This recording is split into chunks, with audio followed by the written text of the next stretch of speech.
Welcome to Secret Heart Broadcasting. I'm Carrie Penny. This episode begins now. Hello and welcome to Secret Heart Broadcasting. I'm Carrie Penny, and on today's show, Liz Soria will walk us through the world of whole-brained living, her personal and pretty successful practice of integrating the wisdom of the left and the right brain to rebalance work and life, and she's done it. Liz is trained as a lawyer and a civil engineer. She spent the first half of her career ascending the corporate ladder, and the second half integrating joy and balance into, I guess, what I think of as your formula for success. Mm-hmm. Liz is currently a semi-retired corporate director and recovering overachiever. Her words, I love it. She's also the single mom of a kind-hearted teenage son, an avid birder, creative, adventurer, and in her own words, skeptical of and unbound by society's expectations. I love that. I've known Liz for many years. We met sitting on a not-for-profit board, and I can say that I know you as being fearless and wise. So, ladies and gentlemen, my friend, the amazing Liz Soria. So I've sort of talked about the fact that you had one career in life, a very successful one, and then transitioned into this other place of balance. But the biggest part of restructuring, from my point of view, seems to be your love of birds. You spend a lot of time and resources looking for beautiful birds. Can we talk a little bit about how that happened and why that's so important to you? Yeah, we can. It's interesting. I just got an email from eBird Canada, which is the database where we sort of submit all of our sightings of birds, giving my sort of year in review. And it told me I spent over 800 hours birding. And that's just the birding that I recorded on eBird, which is actually half of the time somebody would spend in a job. I think it's like 1,400 hours or 1,600 hours is a normal, work year. Anyways, why? It can be a long story, but I think the short answer is that's where my energy is right now. I am driven to it. It does go back as far as when my family first moved to Canada, and my mother, being British, looked out her window in snowy Ontario and saw birds she'd never seen before and got interested in them. So from a very young age, we became aware of birds. She got a bird book so she could learn about them and taught us a little bit about them. So that was a background, but and it's evolved over the last decade or so, and it's gotten to a point of near insanity, I might say, in the last 5 years, but it's a good insanity. And so the short answer is that is the energy that I have, that I'm following, and that's where I want to be. And you're a number 1, 2 ranked birder. Your mastery. It's like, I love birds, and now I'm number 2. What is your ranking? Well, I mean, there's different ways to rank it. And ranking is kind of, it's a personal, thing. But yes, when they have these public databases, it does make it, it can make it competitive, and you can see how how many species you've seen compared to others. In 2021 or 2020, I saw the most birds in the Calgary area in that year, and it's a record that nobody had set before, and I don't believe anyone's broken it since. And then, the following year, I sort of branched out, spread my wings and flew across Alberta. And then the focus was bigger. And in that year, I saw 320 species of birds in the province of Alberta, which is right up there among the most. But it's not so much about the numbers. It's more about being there, seeing birds that I'd never seen before, trying to understand them, watch what they're doing, take a picture maybe. Mm-hmm. Mm-hmm. I love that the love of birds came through your mom. Mm-hmm. And I maybe want to talk a little bit about that. So you were born in England and you moved to Canada. Yes. So was there an expectation that this is a new place and our children are going to super overachieve and, away you go, kids? Well, no, not as many words. I mean, my parents both came from very different cultures. So my mother was British, but my father came from India. And he certainly carried that culture of achievement and, outward success and drive. And so his expectation was always for us to have that kind of monetary and social standing, I guess. However, it's funny because he was a dropout from that himself. Mm-hmm. So while he valued it, I mean, his father was a civil engineer, not something I knew when I became an engineer. His brothers were doctors, computer scientists, engineers as well. He he, I think, started university but dropped out, and he sort of became an entrepreneur. And so he was sort of the black sheep of the family. And so he wasn't somebody who followed in that mode, but he always felt it was very important for us to live in a nice neighborhood, even if we couldn't afford it. And yes, have the outward trappings of success. So from him, I got that. But from my mother, it was more, be happy. I just want you to be happy. Yeah. And look at the birds. Yeah. I mean, it's not that was a huge thing, but it was it was an awareness I had growing up, just like a few other things that she was interested in that sort of rubbed off on me, like genealogy or cryptic crossword puzzles or playing the piano. There's so many activities and sort of pastimes and interests that I got from my mother. Not that she ended up spending a lot of her time on them, because she couldn't. She was so busy. My father, who had dreams of opulence, went bankrupt twice in his life, and my mother worked as a public servant, making very low salaries, but she was the tortoise to his hare, like still a steady country mouse, and he was a city mouse out, spending and gambling, and she was just sort of prodding along and keeping everybody together. So she didn't have a lot of time. 3 kids too. Yeah, I want to talk about some of that inherited mother wisdom. I'm so very interested in that. Yeah. I'm also interested in, you had early on, and I'm going to use the word mastery a couple of times, but you went to school and as an engineer at a time. How many women were in your class? Well, we were actually at a high point, which I don't even know if it's been reached again, of 15% women in the class. It was really being celebrated that there were that many in my class, and it fell off after that. And this is probably something that came from my mother. I fully believed in a meritocracy. I felt that the harder you worked and the better you did, you'd be recognized for it. I believe it's a bit naive now. I didn't realize the impediments I had as a woman or as a person of color, which is good in a sense. I was optimistic. It's a fundamentally optimistic approach, I think. So I felt that if I got the marks, which I did, I deserved my place, and I didn't feel out of place at all. It was never an issue.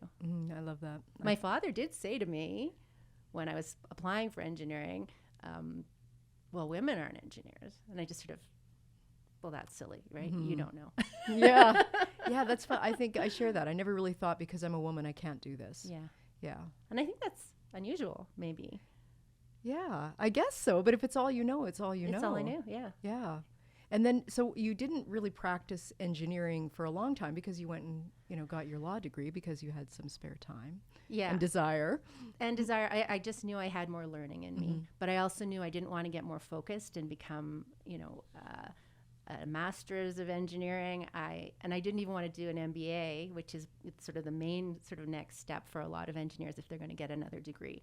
I wanted to do something different, and I think that sort of goes back to this part of me that just, I want to know a lot about a lot of stuff. I don't want to be necessarily super focused only in one area. There's just so much out there to learn.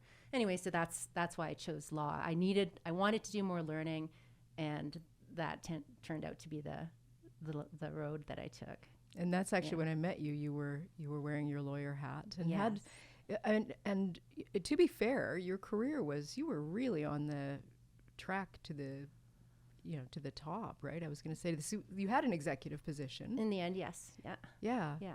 I mean, law, so I sort of had given up on engineering in a sense because you can't really be an engineer and a lawyer. So once I had done law, while I worked in sort of oil and gas, and so a lot of the people I dealt with the lawyers, that was helpful. I could speak their language, but really I became a lawyer, and the law, at least at that time, it's such a regimented sort of track. Like, everyone is measured by their year of call, so you know exactly how far out of school they are. You know what year of associate they are if they're in a firm. You know how long they've been partner for. Like, it's just, I think you said I was on track, and yes. I mean it is a track in a way. Like, it's very regimented. And and I was on that. Yeah, and doing really well on that. Yeah, I guess. Yeah. I mean, I will say I found that was probably the first time I started to notice that maybe proficiency and competence and knowledge was all you needed to succeed. I noticed that, maybe the men had opportunities that the women didn't have. And I started to see the law at that time, I can't speak for it now, as being not a terribly welcoming place for women and more difficult. But I worked in-house in a corporate environment, which is generally better for women because companies were a little bit ahead of the curve, I think, in terms of more, gender opportunities. And yeah. And one thing, so when we met, I will always remember this. Liz was so very beautiful, so very pregnant. We were at a board meeting, and I thought, look at that woman. Oh my God, she's so beautiful. And then we ended up being friends. And we both had similar paths in that we had our children and were working. So trying to find that balance. Is there a balance between being a present mother and having a career? Do you want to talk a little bit about that? Because I think that was kind of that was a game changer for you. Yeah, I mean, it was. I guess the other component to what we had in common was essentially we were single moms or had been. I mean, at that point I was married, but my husband was away a lot, and it was, my job was I was the primary caregiver. I was the primary breadwinner. I was basically a single mother in all but name. But yeah, it was wonderful that it happened to me at that point in my life. It was one of those things. I wasn't somebody who grew up dreaming of being a mother or even getting married, any of that stuff. I wasn't planning my wedding and my dreams and stuff. But I also had this sort of assumption that, of course I'll end up married. Of course I'll end up with children. And I wasn't in any serious relationships through my 30s or nothing that lasted very long. And as I sort of marched towards 40, I started to think, maybe this won't happen. So then it became a reimagining of my life without having a family like that. And I was excited about it. I was so interested in traveling, and I had so many different interests and passions. I hadn't really discovered birding yet, but other things, right? And I kind of remember on my 40th birthday when that last little vestigial voice in the back of my mind saying, but what happens if you actually do end up married? Like, that'll ruin all your plans. Right? At that point, it was the opposite. It was, I actually hope it doesn't happen now. My life is now built around that sort of freedom. And somehow that door kind of closed, or that voice shut up on my 40th birthday. Because what are the chances now of not only me finding someone, getting married, and having a baby all after 40, right? So a month later, I met my future husband. And 6 months after that, I was pregnant. We were married, and then I was pregnant immediately, and luckily had my son at 41. And so, which is a long way to say, when I did have him, I'd had so many experiences already in my life. My career was already quite stable. I didn't find I had anything taking my focus away from being a mother. It was the most important thing that I, joyfully gave myself to. So when I say I was a single mom, it was almost more by choice. I mean, if he'd tried to muscle in on my territory, I probably wouldn't have liked it too much. So it worked out fine. I wanted to put my energy there. My son was my focus. I want to talk a bit about this is called Secret Heart Broadcasting. And the idea I'm exploring is that at some point in one's life, in my life, there's that little voice that whispers and maybe whispers louder, and I'm calling that secret heart. I see that in your own life as you kind of thought about, hey, maybe I don't have to, maybe this track isn't the right track for me, and maybe I can explore another way of living my life. Can we talk about that? Because I just have never met anyone who's approached it so thoughtfully with such mastery and then done it. Yeah. I mean, I guess looking back, it is a little strange, but it isn't something that came up just when I had my son. It was something that came up about 5 years into my career. I think I was in my early 30s. I graduated from law school at the age of 29. So I'd only been working for 2 or 3 years. And what came clear to me, I guess, at that time very quickly was that I had so many interests and so many things I wanted to do with my time. And of course, being in especially a growing career as a lawyer, you have to put in a lot of extra hours. And so I was working a lot. and I didn't have the time for the interests that I had. So my life didn't feel full. But at the same time, I mean, I guess it's the first time in my life when I was actually making a salary, and a decent one at that. I was also feeling that I had more money than I needed. So I thought, I need to do less work but have more time. And so that's when the seed was kind of planted in my mind that I needed to find a way. Well, I guess at that point I even thought of to be able to retire early, or at least scale back. And in fact, I did eventually. My first step was to work 4 days a week instead of 5, and just give myself more space and time. But yeah, so when I made the decision, then I had to figure out, okay, well, how is this going to happen? I sort of set a deadline of the age of 45. So I had about 12 to 13 years. And I know I'm privileged to be able to have reached that. But I just thought, okay, what do I need to get there? And one thing was, I recognized all the influences around me were, buy a new fancy car, get the biggest house in the nicest neighborhood, maybe have a second home in the mountains or something. That it was all very ostentatious consumerism, and that was the culture that I was working in. Well, it's the messaging, it's the programming. It's the programming, and especially in sort of the law field, it seemed. I'm sure in business, I'm sure it exists in a lot of places, but it was very, very apparent there. And so I had to sort of consciously close my ears to that voice, which was not my secret heart. It was like, I don't know what that was, the big brother's voice. And then I recognized, okay, what is enough for me? I want to have enough. I didn't want to necessarily feel that I was scrimping and saving. I didn't want to have to sacrifice to reach my goal, ideally, of being able to retire.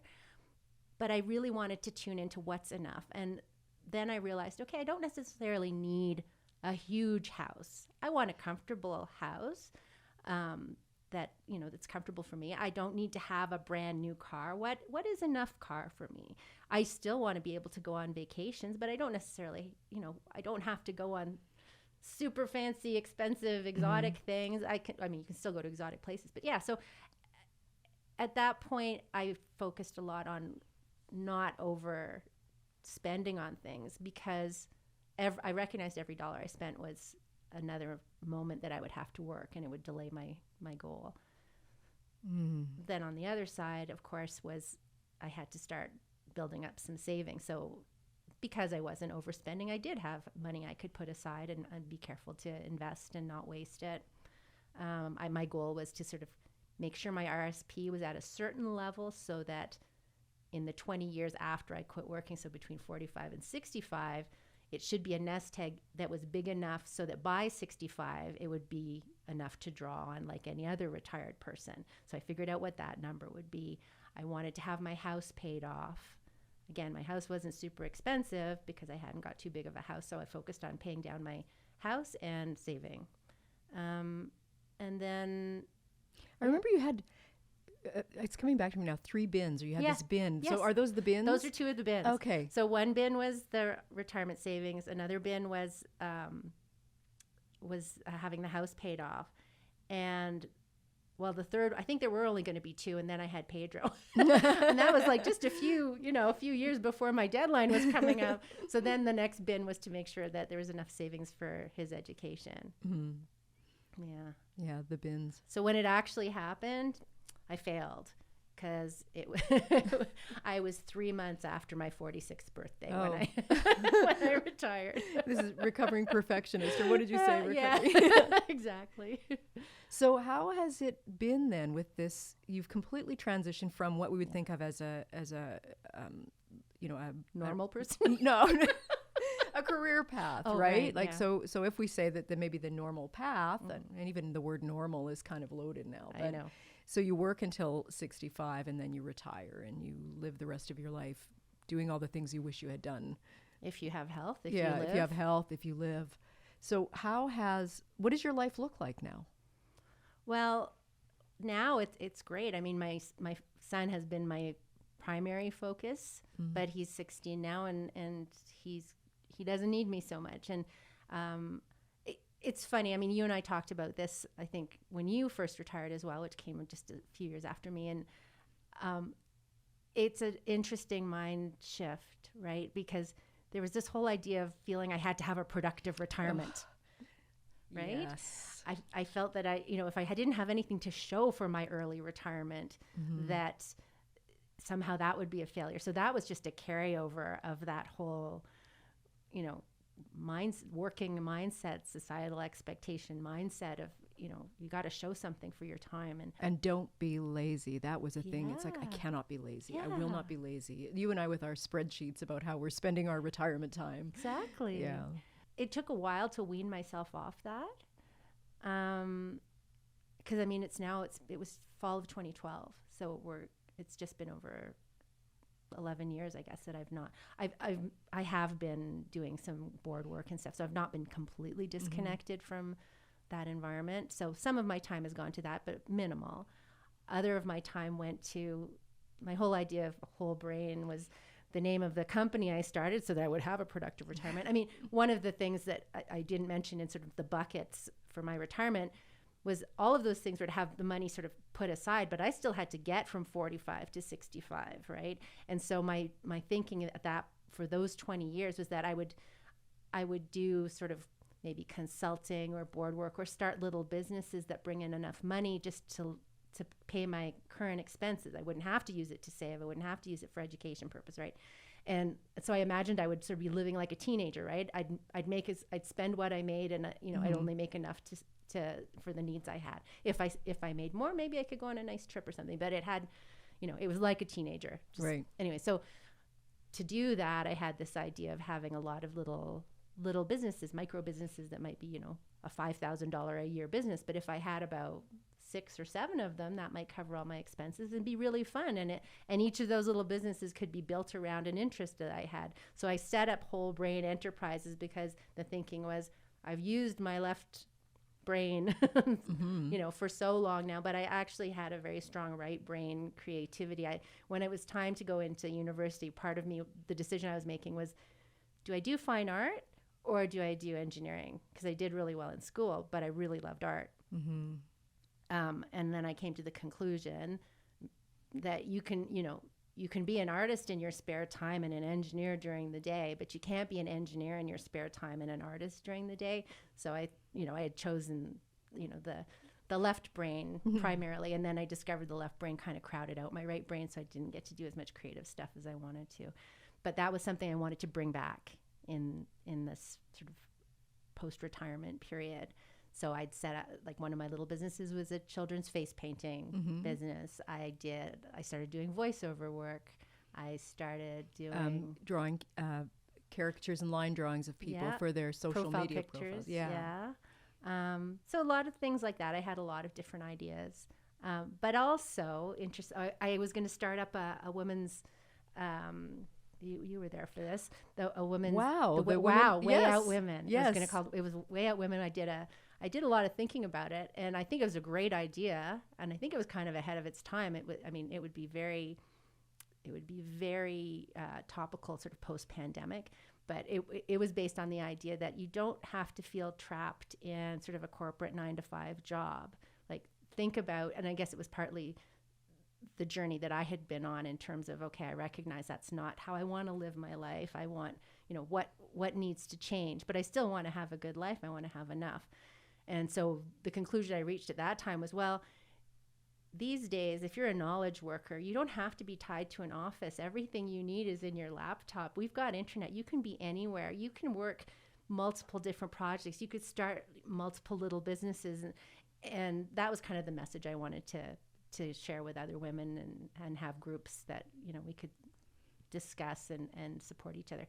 But I didn't carry a lot of it forward. I didn't carry that forward. I didn't carry forward a lot. I was going to design cryptic crossword puzzles. I didn't do a lot of that stuff because I realized that I was pushing myself to have a productive retirement, and I didn't need to. And I guess my energy wasn't there. And I had to come to terms with that as well. I know exactly what you mean because we had talked about it. So in 2015, when I retired, I had an idea called Creative Retirement that was going to be a podcast very similar to this. And we were going to, and again, it was purposeful work because I don't want to waste my life, and talking about how the transition between working full time and then working following your heart, which I guess has morphed into Secret Heart. Yes. But what I didn't consider at the time was aging parents. I had not even thought about the role of, and it turned out that my mom had a stroke and needed help, and I was kind of honored. I was very honored to be her caregiver. But that was 2.5 years that I hadn't even seen coming. I feel just so naive even thinking about that. So, coming out of that crucible, I'm a new person. And I think that's a piece. Like, we're living our lives and we're trying to achieve and do what we love. And, in addition to children, if you choose to have children, there might be looking after aging parents or family that we don't think about. And I don't know if we hadn't really planned on talking about that, but you had kind of a similar thing. Yeah, I did. So although I think it happened in a shorter time frame for my mother, but at the end of the pandemic, when we were actually able to go into each other's homes again, so it was July of 2022, my mother had actually been, just step back a bit, my parents had lived in Alberta, or lived in Ontario well after I had moved to Alberta, and my sister ultimately came here when she finished university because I was here, and Alberta was booming, and so the center of gravity of our family started to shift west, but they were still out in Ontario. But then my sister actually before my sister had kids, just after she got married, in fact, my father had a stroke, and he was never able to speak again after that, and he wasn't able to walk, but he had enough muscle control that he could stand, so he could participate in like a transfer from a bed to a wheelchair. So my mother became his full-time caregiver at home. She had only retired from work, I think 6 months to a year before that, like a really short time. Like, her life is one of toil and kind of sacrifice. Like, she just rarely got a break. But when she got a break, she used it. She had lots of interests. But anyways, so she had been looking after my dad, and my sister and I, who were out here, decided, the only way they're going to really get to see their grandkids is if we take them there. And then my sister had a second child. She had her kids before I had mine, and it was prohibitive for her to be able to take her kids to see them. And in Ontario, Ontario, and my dad couldn't travel, and my mom couldn't leave my dad really. So we just decided. Well, we thought about it, and my dad was 15 years older than my mother, and he was 78 when he had his stroke. So my mom was in retirement age. She was about 65, I guess, when it happened, and we sort of stopped and thought, well, they're really in a precarious situation in a sense, because right now they can manage fine. Mom's looking after dad, but if either of them has a decline in health, like if my dad has a decline in health and he can't stand up enough, then she's not going to be able to manage his transfers. Or if she has a decline in health, she won't be able to manage his care. And we realized, well, they're older people. This is going to happen. And when this happens, what are we going to do? Well, the first thing we'll do is move them to Alberta so we can help. And then we thought, well, let's move them to Alberta now when we're not under the gun. So we got them out here. And then my dad lived with his stroke for 12 years. He died in his 90th year. And so my mom was able to have her post-retirement life and be with her friends. At this point, they were living in High River, Alberta. And so she was active. She would ride her bike. She would go to Frank Lake. She liked birds. She would go with her friends, book clubs, all kinds of newcomers clubs. Your mom was vital. She was vital. And so then the pandemic happened, and she never caught COVID to my knowledge, and we were very careful not to let her catch COVID because she had, from a young age, had lung problems from taking antibiotics, I think, at a young age, or not being able to have antibiotics is actually what it was, and damaged her lungs. So definitely a respiratory illness would have been a big problem. But so when they lifted the restrictions and people could go into each other's homes, her friends came over one day and they saw the state of her home. Like, it wasn't clean, and even the state, like, they didn't feel that she was looking after herself very well. I mean, I would see her, I would drop by, but to bring her food. Actually, I had noticed about a year before that she was looking thin, and I thought she wasn't eating enough. So when I went to High River, I would bring food to her, but I wouldn't go in her home because I didn't want to risk making her ill. And we'd check in a lot on FaceTime, but our conversations would be relatively short, 10 to 15-minute kind of check-ins.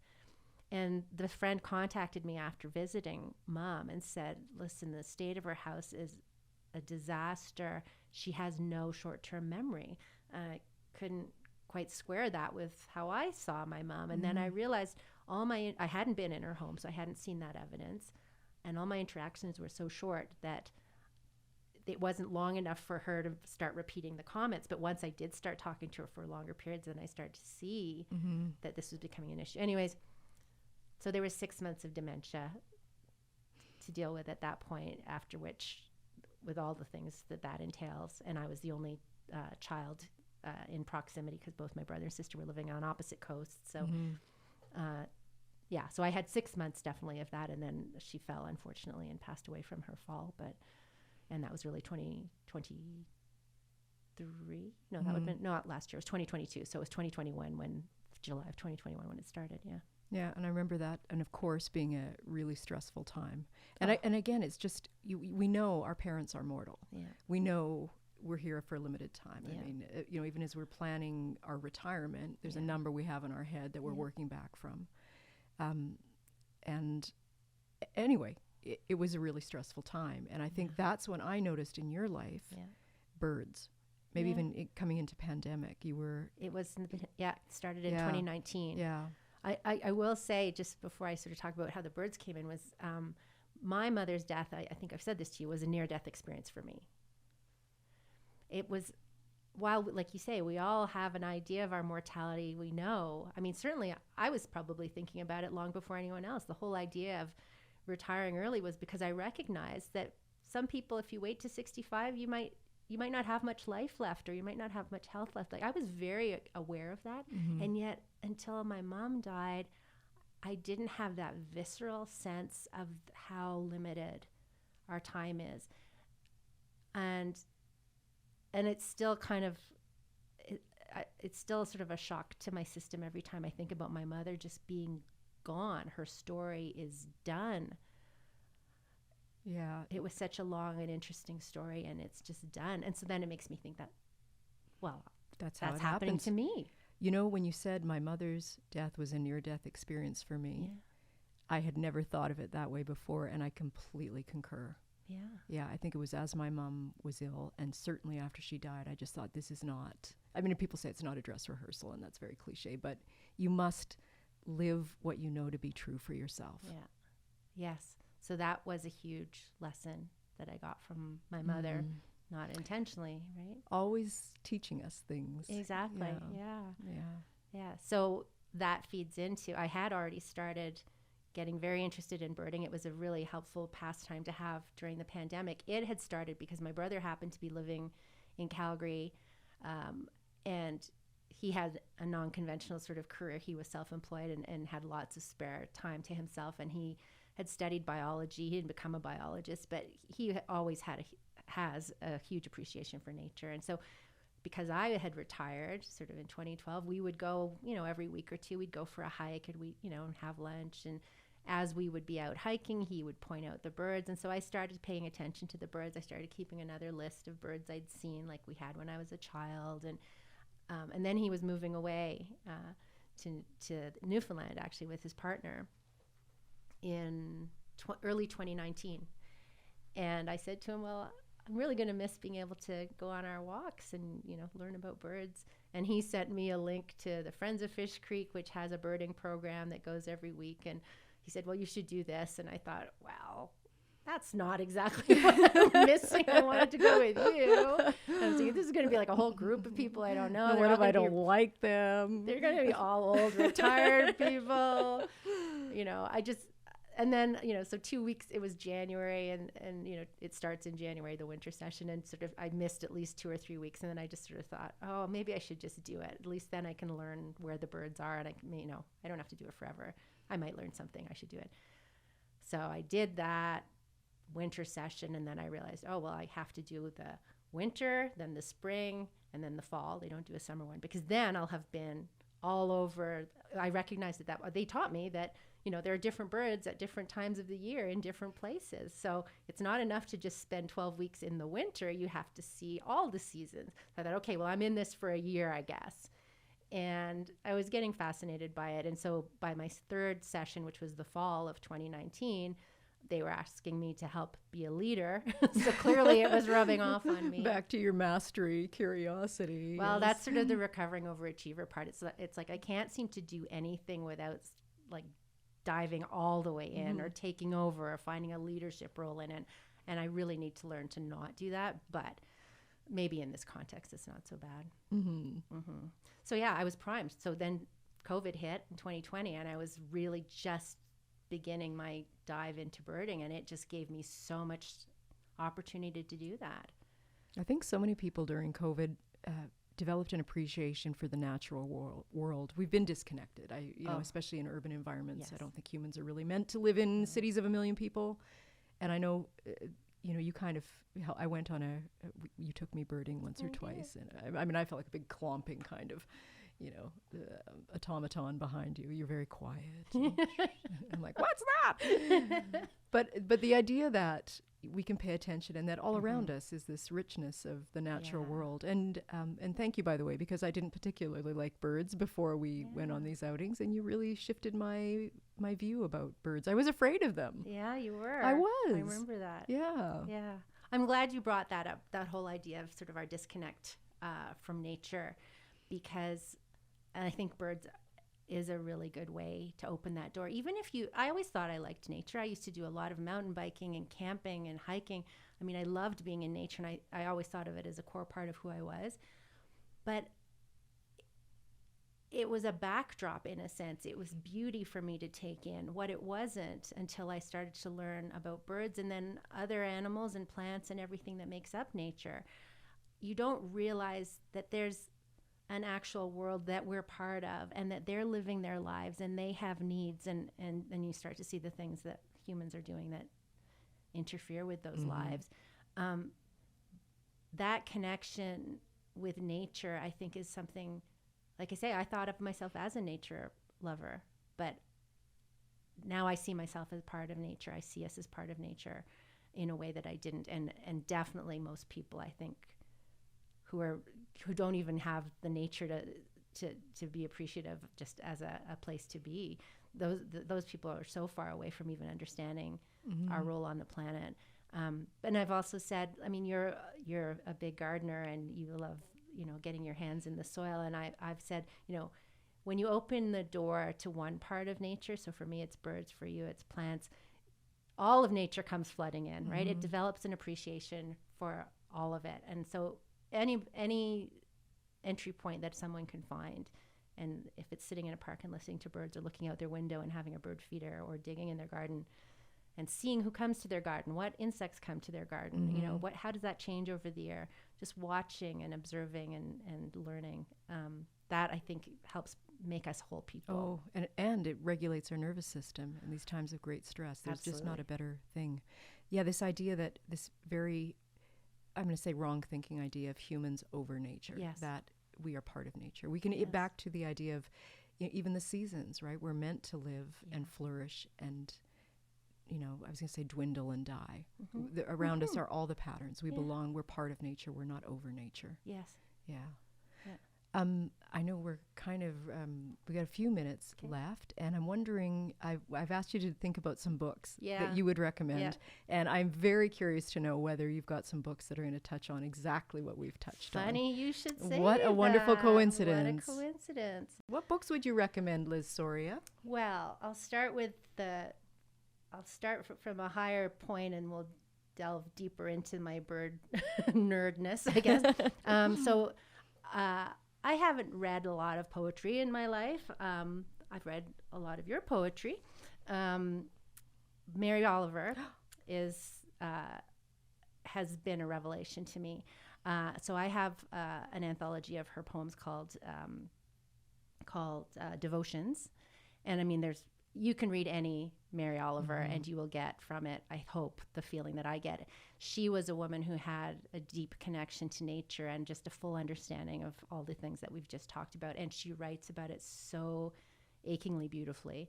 So I definitely recommend that to anybody who wants to start developing a connection to nature, especially even if you're not necessarily somebody who reads poetry. I find it very accessible.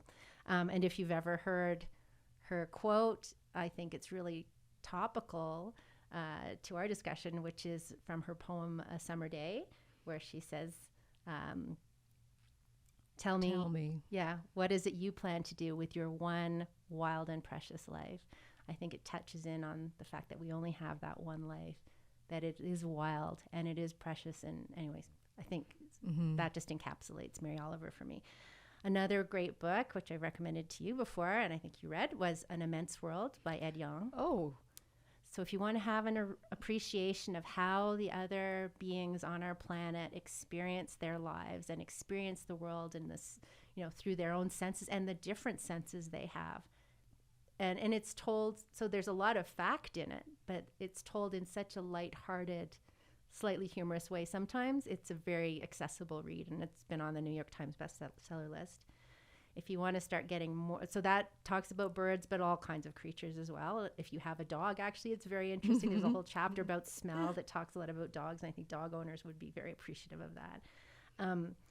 What an Owl Knows is a book by Jennifer Ackerman, and it is basically about being an owl.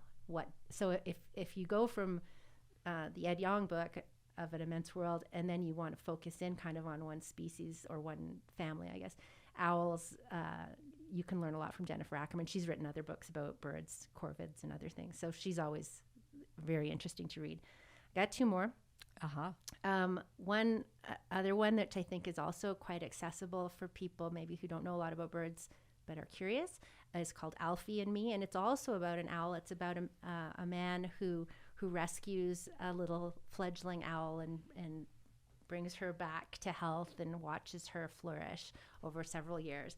But interspersed with that story, he also touches on sort of human philosophical tradition in terms of how we interact with nature. So the philosophical traditions of indigenous peoples of all parts of the world, as contrasted with sort of the Judeo-Christian man's dominance over nature. So I found that very interesting, both for the heartwarming story of the little owl, but also for that sort of history, philosophy lesson that helps you reposition yourself as a human being as part of the natural world and as not dominant over it. And that's called Alfie and Me. Alfie and Me, and that's by Carl Safina, Safina.